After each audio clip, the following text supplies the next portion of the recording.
إن الحمد لله نحمده ونستعينه ونستغفره ونعوذ بالله من شرور أنفسنا ومن سيئات أعمالنا. من يهده الله فلا مضل له ومن يضلل فلا هادي له، وأشهد أن لا إله إلا الله وحده لا شريك له، وأشهد أن محمدا عبده ورسوله. أما بعد، فإن خير الحديث كتاب الله، وخير الهدي هدي محمد صلى الله عليه وسلم، وشر الأمور محدثاتها، وكل محدثة بدعة، وكل بدعة ضلالة، وكل ضلالة في النار. فأعوذ بالله من الشيطان الرجيم. بسم الله الرحمن الرحيم. يا أيها الذين آمنوا اتقوا الله حق تقاته ولا تموتن إلا وأنتم مسلمون. يا أيها الناس اتقوا ربكم الذي خلقكم من نفس واحدة وخلق منها زوجها وبث منهما رجالا كثيرا ونساء، واتقوا الله الذي تساءلون به والأرحام، إن الله كان عليكم رقيبا. يا أيها الذين آمنوا اتقوا الله وقولوا قولا سديدا يصلح لكم أعمالكم ويغفر لكم ذنوبكم، ومن يطع الله ورسوله فقد فاز فوزا عظيما. وقال تعالى في موضع آخر: وما أمروا إلا ليعبدوا الله مخلصين له الدين حنفاء ويقيموا الصلاة ويؤتوا الزكاة وذلك دين القيمة.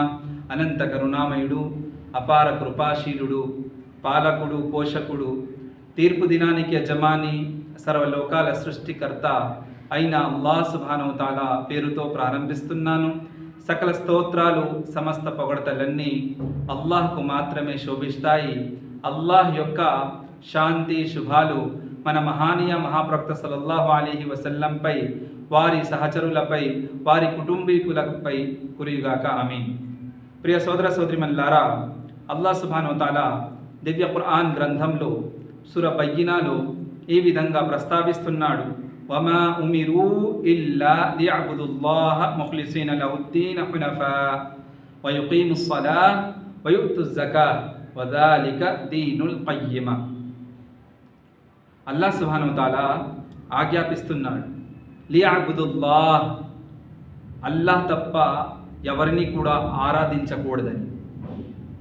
ఆరాధిస్తే కేవలం అల్లాహ్ను మాత్రమే ఆరాధించాలి. ముఖ్లిసీన లహుద్దీన్, చిత్తశుద్ధితో ధార్మిక విషయాల పట్ల మన జీవితాన్ని మనం కొనసాగించాలి. హునఫా, వినయ వినమ్రతతో, అనుకువతో, కాన్సన్ట్రేషన్తో, ఏకాగ్రతతో కేవలం ఖురాన్ మరియు హదీత్ వెలుగులో మన జీవితాన్ని మనం కొనసాగించాలి. అంటే ఆరాధించేటప్పుడు ఎలాంటి బిదాత్ ఉండకూడదు. మన ఆరాధనలో అల్లాహ్ తప్ప ఇతరులను సాటి కల్పించకూడదు, షిర్క్ చేయకూడదు, బిదాత్ పని చేయకూడదు, ఎలాంటి ఖురాఫాత్ ఉండకూడదు. అంటే ధార్మిక విషయాల నిమిత్తం ధర్మం లేని విషయాల్ని ధర్మం అనుకుని అనుసరించడం చేయకూడదు. ఖురాన్ మరియు హదీత్ వెలుగులో మహాప్రవక్త సల్లల్లాహు అలైహి వసల్లం నేర్పించిన పద్ధతిలో మాత్రమే ధార్మిక విషయాల పట్ల మన జీవితాన్ని మనం కొనసాగించాలి. సోదర మహర్షులారా, అల్లాహ్ సుబ్హానహు తాలా తర్వాత అంటున్నారు, నమాజ్ని స్థాపించండి, మీపై విధించబడి ఉన్న జకాత్ సొమ్మును చెల్లించండి అని అల్లాహ్ సుబ్హానహు తాలా ఈ ఆయత్లో తెలియపరచాడు. ఇదే నిజమైన వాస్తవికమైన ధర్మం. అల్లాహ్ సుబ్హానహు తాలా కేవలం ఇస్లాంను మాత్రమే స్వీకరిస్తాడు. ఇస్లామీయ రంగంలో, ఇస్లామీయ వెలుగులో మన జీవితాన్ని మనం కొనసాగిస్తే అలాంటి జీవితాన్ని, అలాంటి సత్కార్యాలను, అలాంటి పుణ్యకార్యాన్ని మాత్రమే అల్లాహ్ సుబ్హానహు తాలా స్వీకరిస్తాడు. ఒకవేళ మనం చేసే దైవారాధన, మనం చేసే సత్కార్యాలు ఖురాన్ మరియు హదీత్ ఆధారాలకు వ్యతిరేకంగా ఉంటే, ఖురాన్ మరియు హదీత్ యొక్క ప్రూఫ్స్కి వ్యతిరేకంగా ఆపోజిట్కి ఉంటే అల్లాహ్ సుబ్హానహు వ తఆలా దాన్ని ఎట్టి పరిస్థితుల్లోనూ స్వీకరించడు. అల్లాహ్ సుబ్హానహు వ తఆలా అంటున్నారు, ఇన్న దీన ఇందల్లాహిల్ ఇస్లాం, అంటే అల్లాహ్ సమీపంలో ఏదైనా ధర్మం ఉందంటే, దేన్నైతే అల్లాహ్ సుబ్హానహు వ తఆలా ఇష్టపడతాడో స్వీకరిస్తాడో అది కేవలం ఇస్లాం ధర్మం మాత్రమే. సోదర మహర్షులారా, అయితే అల్లాహ్ సుబ్హానహు వ తఆలా మనిషిని పుట్టించేటప్పుడు ఒక ఉద్దేశం పెట్టాడు, ఒక లక్ష్యం పెట్టాడు. మన జీవిత ఒక లక్ష్యం ఉన్నది. ఆ లక్ష్యం ఏమిటంటే ఆరాధన, ఇబాదత్. వమా ఖలక్తుల్ జిన్న వల్ ఇన్స ఇల్లా లియఅబుదూన్. అల్లాహ్ సుబ్హానహు వ తఆలా మానవులను మరియు జిన్నాతులను కేవలం అల్లాహ్ యొక్క ఆరాధన చేయటం కొరకు మాత్రమే సృష్టించాడు. నిజ దైవ ఆరాధన కోసం అల్లాహ్ సుబ్హానహు వ తఆలా మమ్మల్ని సృష్టించాడు. అయితే ఈ ఇబాదత్ అంటే ఏంటి? ఇబ్న్ తైమియా రహిమహుల్లా ఇబాదత్ యొక్క పరిభాష, డెఫినేషన్ చెప్తున్నారు, ఇస్మున్ జామిఉన్ లికుల్లి మా యుహిబ్బుహుల్లాహు వ యర్దాహు మినల్ అక్వాలి వల్ అఫ్ఆలి మినల్ ਜ਼ਾహిరతి వల్ బాతినతి హువల్ ఇబాదా. ఇబాదత్ అంటే ఒక సంకల్పితమైన విషయం, దాంట్లో చాలా డెప్త్ మీనింగ్ ఉంది. ప్రతి పలుకులు, ప్రతి కార్యం, ప్రతి సత్కార్యం కేవలం అల్లాహ్ ప్రసన్నత కోసం చేయాలి. అంటే మనం చేసే కార్యం, మనం పలికే పలుకులు దేవునికి ప్రియమైన అయి ఉండాలి. అల్లాహ్ సుబ్హానహు వ తఆలా దాన్ని ఇష్టపడాలి. తర్వాత దైవానికి సంతోషపెట్టే కార్యం, సంతోషపెట్టే పలుకులు పలకాలి, సంతోషపెట్టే కార్యం చేయాలి.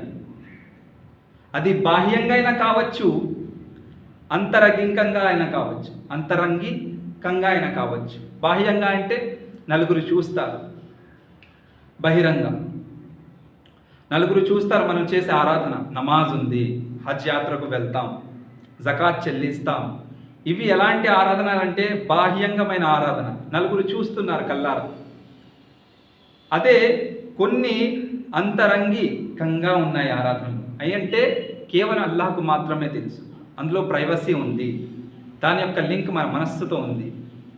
ఆరాధన అది ఎలాంటి ఆరాధన అంటే ముహబ్బత్, దేవుని ప్రేమ. తర్వాత ఖౌఫ్, దైవ భీతి, తక్వా, ఇఖ్లాస్, చిత్తశుద్ధి. దీని యొక్క స్థానం మన హృదయం, మన మనస్సు. కానీ ఇది కూడా ఆరాధన. ఇఖ్లాస్, తక్వా, అల్ ఖౌఫ్, అల్ హుబ్ అంటే దేవుని ప్రేమ, దైవ భీతి, చిత్తశుద్ధి, ఇవన్నీ ఆరాధనలే. అయితే ఎలాంటి ఆరాధన అంటే అంతరంగికంగా ఉన్న ఆరాధనలు. ఇది అల్లాహ్కు మాత్రమే తెలుసు. మన మనస్సులో ఎలాంటి భావాలు రేకెత్తిస్తున్నాయో ఇది అల్లాహ్కు మాత్రమే తెలుసు. సో బాహ్యంగా చేసే ఆరాధన అయినా సరే, అంతరంగికంగా చేసే ఆరాధన అయినా సరే, అది కేవలం అల్లాహ్ ప్రసన్నత కోసం. నేను చేసే ఆరాధన నిమిత్తం అల్లాహ్ సుబ్హానహు వ తఆలా ఇష్టపడాలి, అల్లాహ్ సుబ్హానహు వ తఆలా మెచ్చుకోవాలి, అల్లాహ్ ప్రసన్నత, దైవ ప్రసన్నత నాకు లభించాలి అనే ఉద్దేశంతో ఖురాన్ మరియు హదీత్ వెలుగులో మాట్లాడే పలుకులు, చేసే కార్యం అల్లాహ్ సుబ్హానహు వ తఆలా దాన్ని మాత్రమే స్వీకరిస్తాడు. అదే ఇబాదత్, అదే ఆరాధన. ఆరాధన అంటే ప్రభువుతో ప్రత్యేక సంబంధం ఏర్పడుతుంది. దాసుని యొక్క ప్రత్యేక సంబంధం ప్రభువుతో ఏర్పడుతుంది. ఆరాధనలో మన స్పెషల్ రిలేషన్షిప్ ఉంటుంది, స్పెసిఫిక్ రిలేషన్షిప్ విత్ అల్లాహ్. ప్రత్యేకమైన అనుబంధం, బంధుత్వం అల్లాహ్ సుబ్హానహు వ తఆలాతో ఏర్పడుతుంది ఆరాధనలో. అదేవిధంగా మనం ఆరాధించేటప్పుడు మనస్ఫూర్తిగా చేస్తాం, అనుకువతో, ఏకాగ్రతతో, వినమ్రతతో, కాన్సన్ట్రేషన్తో, ఫోకస్ అంతా ఆ ఆరాధనలో ఉండాలి. అలాంటి ఆరాధనలను అల్లాహ్ సుబ్హానహు వ తఆలా స్వీకరిస్తాడు. సోదర మహర్షులారా, అయితే ఆరాధన నిమిత్తం ఏదైతే మన జీవిత లక్ష్యం ఉన్నదో దాని నిమిత్తం మనం నిర్లక్ష్యం ఎందుకు చూపుతున్నాం? ఆరాధన చేయడంలో త్వరపడటం లేదు, ఆరాధనకు దూరం ఎందుకు అయిపోతున్నాం? గమనిస్తే తెలిసిన విషయం ఏమిటంటే కొన్ని ముఖ్య కారణాలు ఉన్నాయి. అందువలన ఆరాధనలో, నిజ దైవ ఆరాధనలో మన మనస్సు లగ్నం కావటం లేదు, కాన్సన్ట్రేషన్ పెట్టడం లేదు, ఆ దైవ ఆరాధనలో ఇంట్రెస్ట్ లేదు. ముఖ్యమైన దైవ ఆరాధన చూసుకుంటే నమాజ్ స్థాపనలో, నమాజ్ నెలకొల్పటంలో నిర్లక్ష్యం చూపుతున్నాం, నమాజ్ పట్ల అశ్రద్ధత చూపుతున్నాం. నమాజ్ పాటిస్తున్నాము కానీ అందులో వినమ్రత, ఏకాగ్రత, కాన్సన్ట్రేషన్, ఫోకస్ అంతా నమాజ్లో లేదు. శరీరపరంగా మనం చూసుకుంటే మసీదులో ఉన్నాం, కానీ మన మనస్సు, మన హృదయం చూసుకుంటే మన ఆలోచన అంతా మార్కెట్లో ఉంది, బిజినెస్ ట్రాన్సాక్షన్లో ఉంది, క్యాష్ కౌంటర్ పైన ఉంది. మసీదులో అయితే నమాజ్ స్థాపిస్తున్నాం, ఆలోచన మాత్రం ప్రపంచంలో ఉంది. నమాజ్లో ఇంట్రెస్ట్ లేదు, నమాజ్ నిమిత్తం నిర్లక్ష్యం చూపుతున్నాం. మన మనస్సు దైవారాధనతో లగ్నం కావటం లేదు. కారణాలు ఏమిటి? మొట్టమొదటి కారణం, మనం నమాజ్కు దూరంగా ఉన్నాం, మసీద్తో దూరంగా అయిపోతున్నాం, అదేవిధంగా దైవ ఆరాధనకు దూరం అవుతున్నాం. ముఖ్య కారణం ఏమిటంటే దైవంతో బంధుత్వం లేదు, అల్లాహ్ సుబ్హానహు వ తఆలాతో మన రిలేషన్షిప్ లేదు. అల్లాహ్ సుబ్హానహు వ తఆలాతో ఉండాల్సిన రిలేషన్షిప్ కట్ అయిపోయి ఉన్నది. అల్లాహ్ సుబ్హానహు వ తఆలా కనెక్షన్ లేదు, కట్ అయిపోయింది. సోదర మహర్షులారా, అల్లాహ్తో కనెక్షన్ పెట్టుకోవాలంటే ఖురాన్ మరియు హదీస్ వెలుగులో దైవ ప్రసన్నత కోసం ఆరాధించాలి. అప్పుడు అల్లాహ్ సుబ్హానహు వ తఆలాతో మనం దగ్గర అవుతాం. అల్లాహ్ సమీపంలో మనం చేరుకోవాలంటే, మన జీవితంలో శుభాలు కలగాలంటే, శుభాలు లభించాలంటే, మన జీవితంలో అల్లాహ్ యొక్క కరుణ, దయ వర్షించుకోవాలంటే, కురిపించుకోవాలంటే ఏం చేయాలి? అల్లాహ్ సుబ్హానహు వ తఆలా ఏ విధంగానైతే ఆరాధించమని ఖురాన్ మరియు హదీస్లో ఉపదేశిస్తున్నాడు, ఆ వెలుగులో ఆరాధించాలి. అల్లాహ్తో కనెక్షన్ పెట్టుకోవడం అంటే ఏంటంటే ఖురాన్ యొక్క ఆదేశాలు ఎన్నైతే ఉన్నాయో దాన్ని అనుసరించాలి, ఖురాన్ని ఫాలో చేయాలి, ఖురాన్ వాక్యాల నిమిత్తం మన జీవన విధానం ఉండాలి. అప్పుడు అల్లాహ్ సుబ్హానహు వ తఆలాతో మన అనుబంధం, మన రిలేషన్షిప్, బంధుత్వం ఏర్పడుతుంది. అల్లాహ్ సుబ్హానహు వ తఆలాతో మన రిలేషన్షిప్, మన బంధుత్వం బలహీనంగా ఉంది, వీక్ అయిపోయి ఉన్నది, ఆల్రెడీ కనెక్షనే లేదు. అందుకే దైవ ఆరాధన నిమిత్తం మనం నిర్లక్ష్యం చూపుతున్నాం. దైవాన్ని ఆరాధిస్తున్నాం కానీ మన మనస్సు ఆ ఆరాధన పట్ల లగ్నం కావటం లేదు. కాబట్టి మొట్టమొదటి కారణం ఏమిటంటే మనం చేసే ఆరాధనలో మన మనస్సు లగ్నం కావటం లేదంటే అసలైన కారణం ఏమిటంటే మనం దైవంతో దూరం అయిపోయి ఉన్నాం, అల్లాహ్ ఆజ్ఞల నిమిత్తం నిర్లక్ష్యం చూపుతున్నాం. సోదర మహర్షులారా, చాలా జాగ్రత్తగా ఉండాలి. మన రిలేషన్షిప్, మన బంధుత్వం దైవంతో, అల్లాహ్ సుబ్హానహు వ తఆలాతో ఉందా లేదా చెక్ చేసుకోండి. ఎందుకంటే నమాజ్ స్థాపిస్తున్నాం కానీ నమాజ్లో ఇంట్రెస్ట్ లేదు, బద్ధకంతో వస్తున్నాం, బద్ధకంగా పాటిస్తున్నాం, లేజినెస్ ఉన్నది, లేకపోతే నలుగురు ఏమంటారో ఏమో అని, సమాజంలో నా పరువు పోతుందేమో అని, వీడు ముస్లిమే కదా నమాజ్ స్థాపించటం లేదనే మాట రాకూడదని ఆ ఆలోచనతో నమాజ్కి వస్తున్నాం. అందుకే నమాజ్లో ఇంట్రెస్ట్ లేదు. నమాజ్ స్థాపిస్తున్నాం కానీ కాన్సన్ట్రేషన్ లేదు. సో నమాజ్లో కాన్సన్ట్రేషన్ రావాలంటే దైవంతో కనెక్షన్ పెట్టుకోవాలి. దైవంతో కనెక్షన్ పెట్టుకోవడం అంటే ఏంటి? ఖురాన్ వెలుగులో జీవితాన్ని కొనసాగించాలి.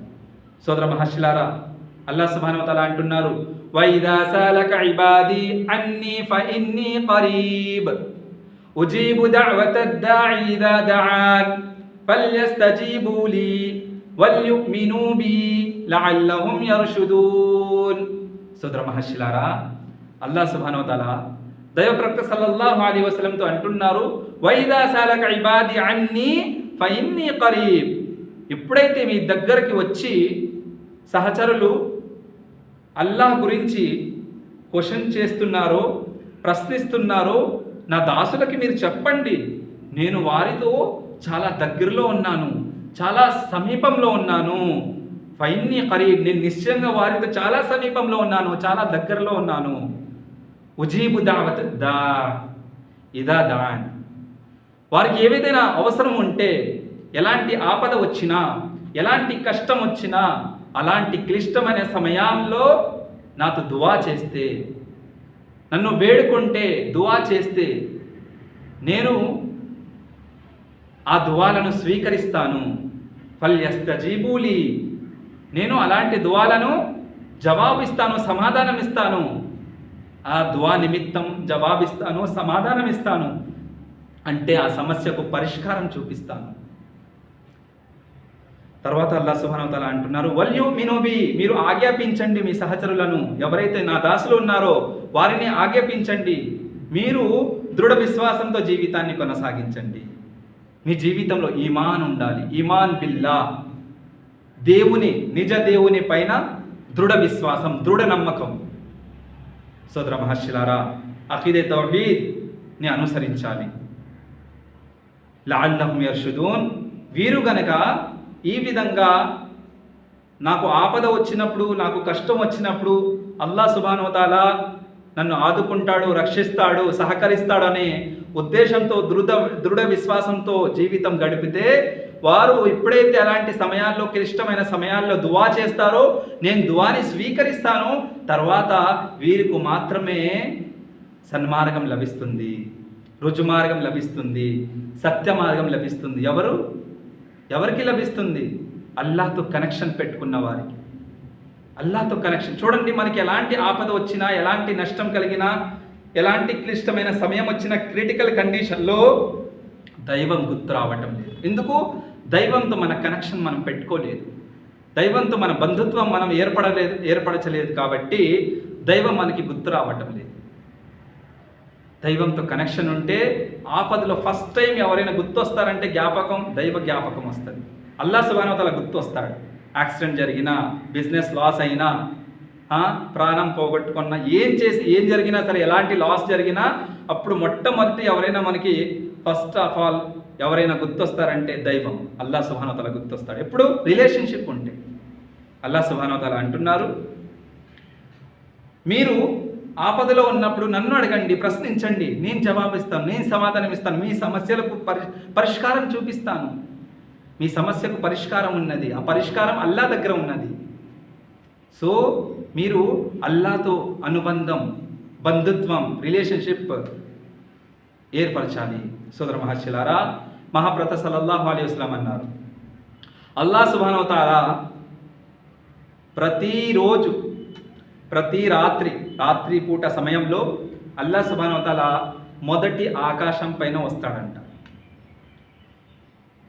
మొదటి ఆకాశం పైన దిగు వస్తాడు.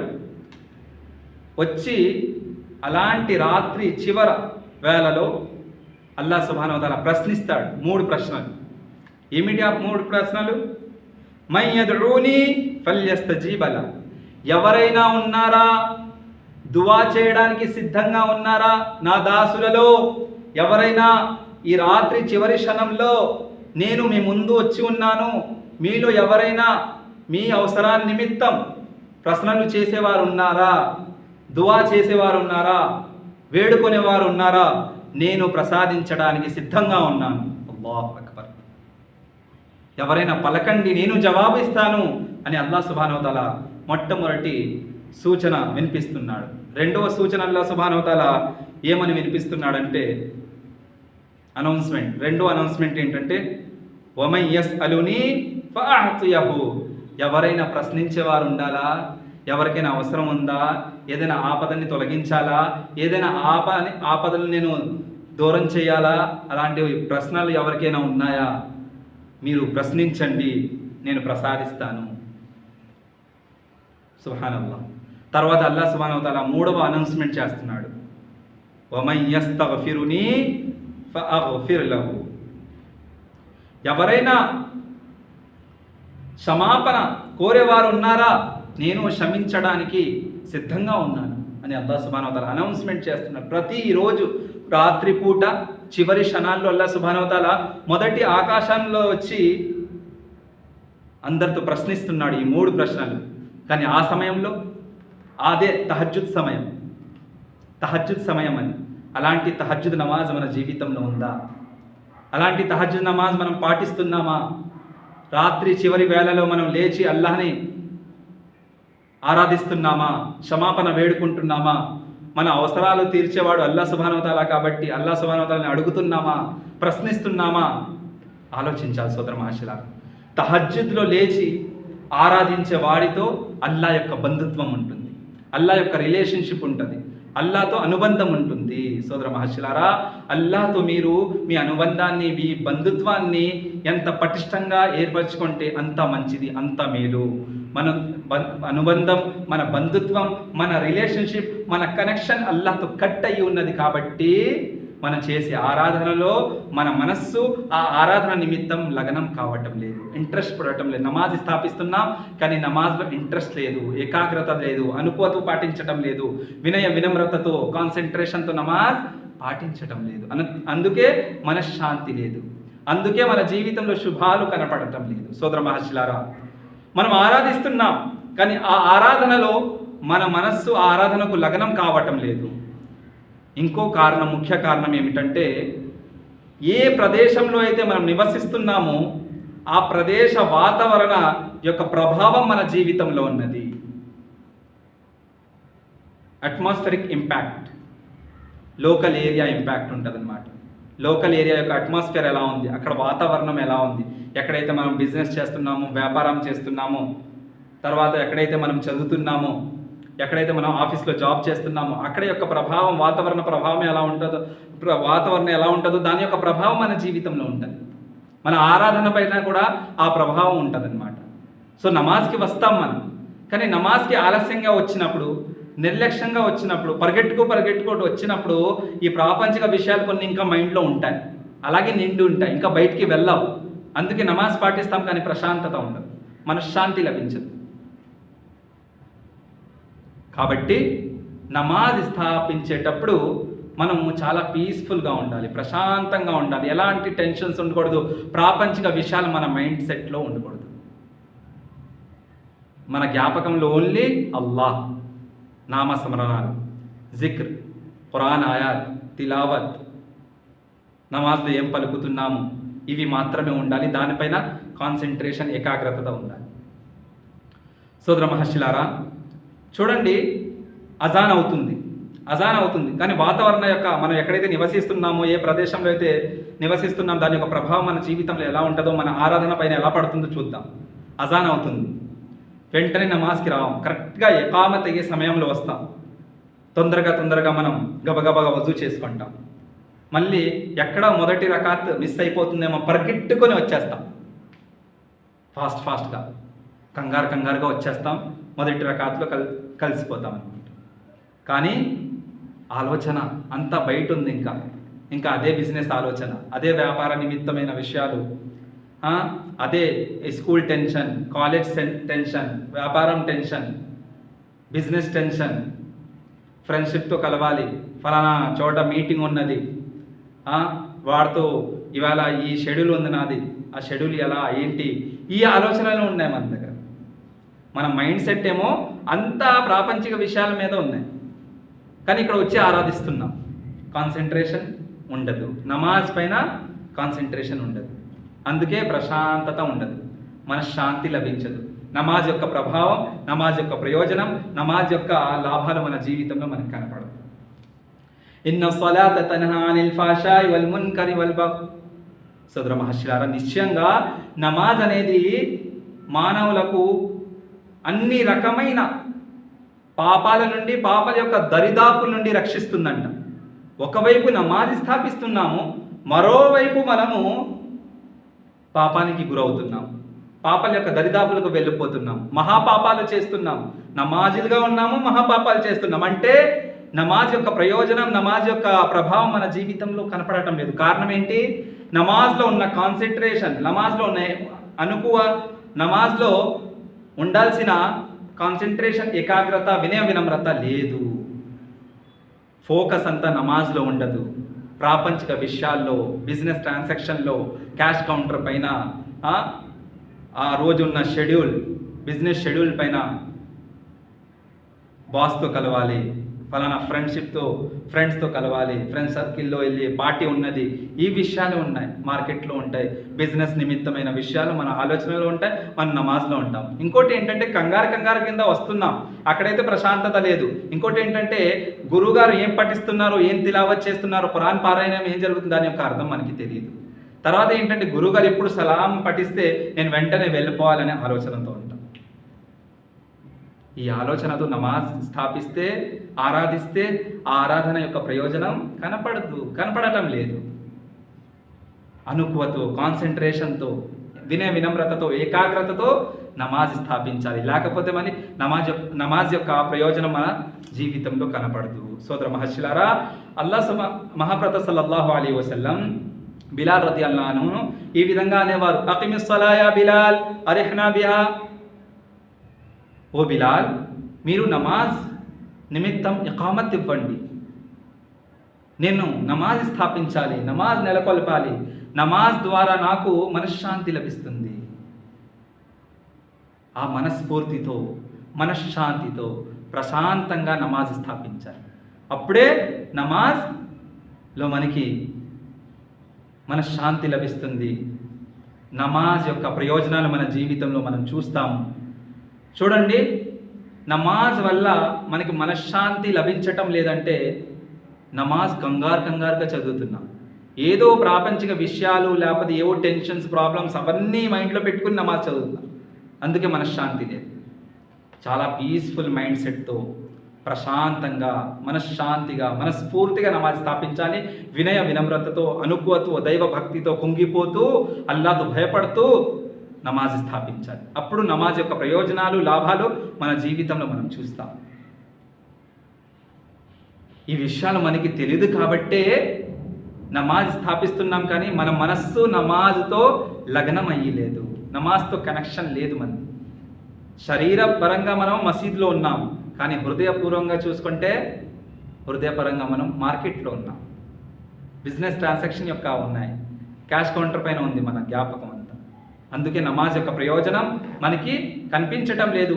అందుకే ఈ నిజ దైవ ఆరాధన నిమిత్తం మన మనస్సు లగ్నం అవ్వటం లేదు. సోదర మహర్షులారా, అదేవిధంగా మనం స్థాపిస్తున్నాం నమాజ్, కానీ నమాజ్లో మన మనస్సు లగ్నం కావటం లేదు, ఇంట్రెస్ట్ లేదు. ఇంకో కారణం ఏమిటంటే అరబీ భాష రాదు మనకి, అరబిక్ లాంగ్వేజ్ రాదు. అల్లాహు అక్బర్ మీనింగ్ తెలీదు, సమీ అల్లాహు అలిమన్ హమిదా మీనింగ్ తెలీదు, సుబ్హాన రబ్బియల్ ఆలా, సుబ్హాన రబ్బియల్ అజీమ్, రబ్బనా లకల్ హమ్ద్, అస్సలాము అలైకుం వరహమతుల్లాహ్. సనా పఠిస్తాం, సనా దువా, తక్బీరే తహరీమా, సూర ఫాతిహా, తర్వాత చిన్న సూరాలు ఏదైతే మనకు వచ్చో ఆ చిన్న సూరాల యొక్క మీనింగ్ ఇవన్నీ మనకి తెలియదు. మీనింగ్ తెలియదు కాబట్టే, అర్థాలు తెలియవు కాబట్టే నమాజ్లో కాన్సన్ట్రేషన్ లేదు. అనుకువతో, ఏకాగ్రతతో నమాజ్లో మనం నమాజ్ స్థాపించటం లేదు. మీనింగ్ తెలిసి ఉంటే అల్లాహు అక్బర్ అంటే ఏంటి భయపడతాం. సుబ్హాన రబ్బియల్ ఆలా, సుబ్హాన రబ్బియల్ అజీమ్, సమీ అల్లాహు లిమన్ హమీదా, రబ్బనా లకల్ హమ్ద్. అయితే నమాజ్లో ఏదైతే తక్బీర్ ఉందో, తక్బీరాత్ ఉన్నాయో, అల్లాహు అక్బర్, తర్వాత రుకూలు, సుజూదులు, తర్వాత సూర ఫాతిహా, ఇవన్నీ ఏదైతే పఠిస్తున్నామో, ఖురాన్ పారాయణం చేస్తున్నామో దాని యొక్క అర్థం తెలిసి ఉండాలి.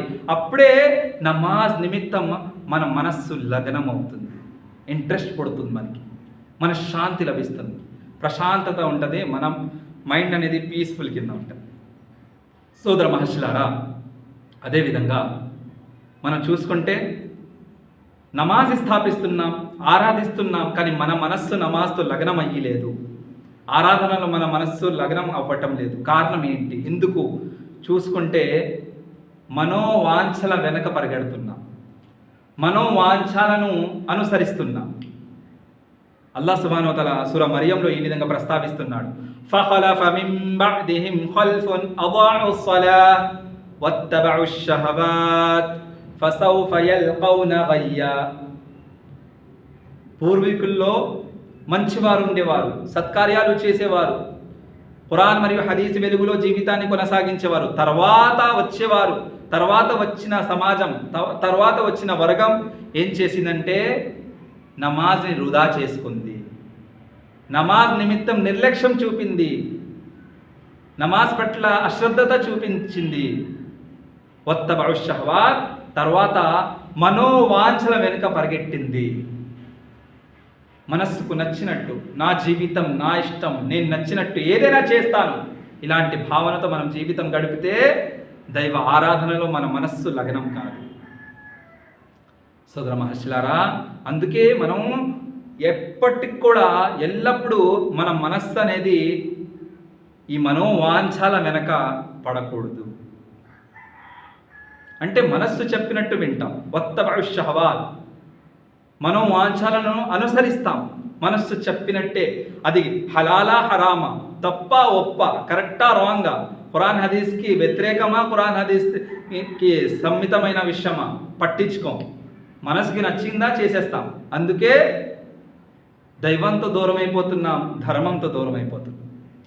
అందుకే మనం చేసే ధార్మిక విషయాల నిమిత్తం మన మనస్సు లగ్నం కావటం లేదు. సోదర మహర్షులారా, మనం ఏ మాటికి కూడా, ఏ పరిస్థితుల్లో కూడా మనోవాంఛల వెనకాల పరిగెట్టకూడదు. పరిగెడితే ఫసౌఫ యల్కౌన గయ్యా, వారి కోసం నరకాగ్ని శిక్ష, నరకాగ్ని గుండం ఉన్నది. సోదర మహర్షులారా, ఆ నరకాగ్ని శిక్ష మనకి ఉండకూడదంటే మనము ఎల్లప్పుడూ కూడా మనోవాంఛల వెనకాల పరిగెట్టకూడదు. మనోవాంఛలను అదుపులో పెట్టుకోవాలి. మనోవాంఛలను అదుపులో పెట్టుకోవాలంటే మన మనస్సులో దైవభీతి ఉండాలి. దైవభీతి ఉండాలంటే అల్లాహ్తో మన కనెక్షన్ ఏర్పాటు చేసుకోవాలి. అల్లాహ్ సుబ్హానహు వ తఆలాతో మన బంధుత్వం ఉండాలి. మన రిలేషన్షిప్ అల్లాహ్ సుబ్హానహు వ తఆలాతో ఉంటే ఆటోమేటిక్గా మన హృదయంలో, మన మనస్సులో దైవభీతి ఉంటుంది. మనం ఎప్పుడైతే దైవభీతితో ఉంటామో పాపాల యొక్క దరిదాపుల నుండి మమ్మల్ని మనం రక్షించుకుంటాము.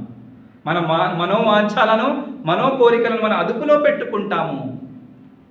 సలఫ్ వారి దగ్గర, ఒకరి దగ్గర, సలఫ్ దగ్గర వచ్చి ఒక అతను వచ్చి ప్రశ్నించారు, నేను ఆరాధిస్తున్నాను, ఆ ఆరాధనలో నా మనస్సు లగ్నం కావటం లేదు, దీనికి పరిష్కారం చెప్పండి అన్నారు. అప్పుడు సలఫ్ వారు ఏం సమాధానం ఇచ్చారంటే, మీరు మీ దృశ్యాన్ని అదుపులో పెట్టుకోండి, మీ చూపును కాపాడుకోండి. అంటే మనోవాంఛాలు వెనకాల మనిషి ఎప్పుడు పడతాడంటే దాని వెనకాల ఎప్పుడైతే దృశ్యాన్ని కాపాడుకోడో, చూపుని అదుపులో పెట్టుకోడు. మనోవాంఛాలు పుట్టినప్పుడు ఒక స్త్రీని మార్కెట్లో వెళ్తూ చూశాను. మనోవాంఛ, కోరిక పడుతుంది. అప్పుడు దైవభీతి ఉంటే మనోవాంఛల వెనకాల పరిగెట్టాం, చూపుని సరైన దారిలో పెట్టుకుంటాం. ఎందుకంటే వ్యభిచారానికి మొట్టమొదటి అడుగు మన చూపు, తప్పు చూపు. సోదర మహర్షులారా, అందుకే మనం ఎల్లప్పుడూ మనం చేసే దైవారాధనలో మన మనస్సు లగ్నమయ్యి ఉండాలంటే మనము మన మనోవాంఛాలను అదుపులో పెట్టుకోవాలి. కేవలం చూపును అదుపులో పెట్టుకుంటే అనేక రకమైన మహాపాపాల నుండి మమ్మల్ని మనం రక్షించుకోగలం. జినా నుండి, వ్యభిచారం నుండి, ఇంకా చాలా విషయాలు ఉన్నాయి. సోదర మహర్షులారా, కాబట్టి మనం అల్లాహ్తో మన బంధాన్ని ఏర్పరచుకోవాలి, అల్లాహ్తో మన రిలేషన్షిప్ చేసుకోవాలి. తర్వాత మన చేసే ఆరాధనలో మన మనస్సు లగ్నమయ్యి ఉండాలంటే మనం ఎల్లప్పుడూ కూడా మనోవాంఛల నుండి దూరంగా ఉండాలి, అదుపులో పెట్టుకుని దైవభీతితో జీవితాన్ని కొనసాగించాలి. తర్వాత మనము చేసే ఆరాధనలో మన మనస్సు లగ్నం కావటం లేదు.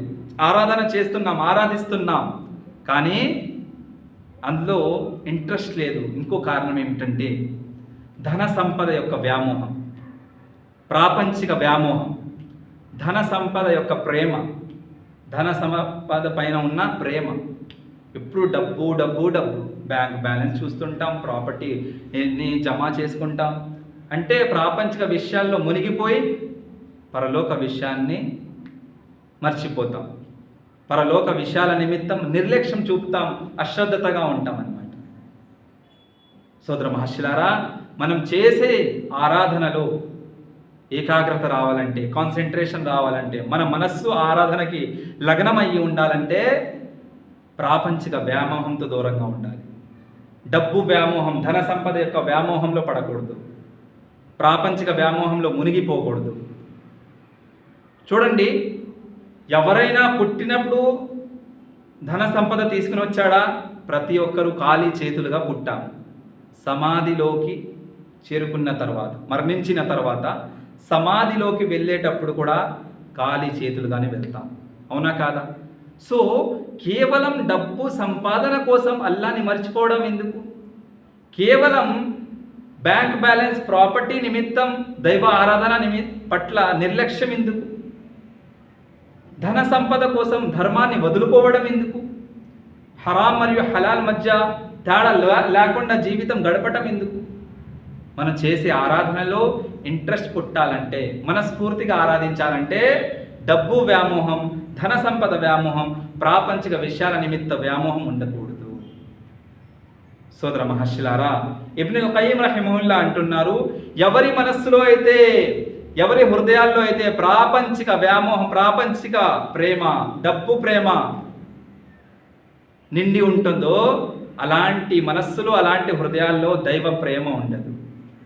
అల్లాహు అక్బర్. మన మనస్సులో గనక డబ్బు మీద ప్రేమ ఉంది, మన మనస్సులో ధన సంపద పైన, బ్యాంక్ బ్యాలెన్స్ పైన, తర్వాత ప్రాపర్టీ ఏర్పాటు చేసుకోవడం యొక్క దానిపైన ప్రేమ ఉంది, దానిపై ఇంట్రెస్ట్ ఉంది, అప్పుడు మన మనస్సులో దైవ ప్రేమ ఉండదు. మన మనస్సులో దైవ ప్రేమ ఉంటేనే మనం చేసే ఆరాధనలో మన మనస్సు ఆరాధనకు లగ్నమయ్యి ఉంటుంది. సోదర మహర్షులారా, డబ్బు సంపాదించుకోవడం, ఫ్యామిలీని పోషించడం తప్పు లేదు.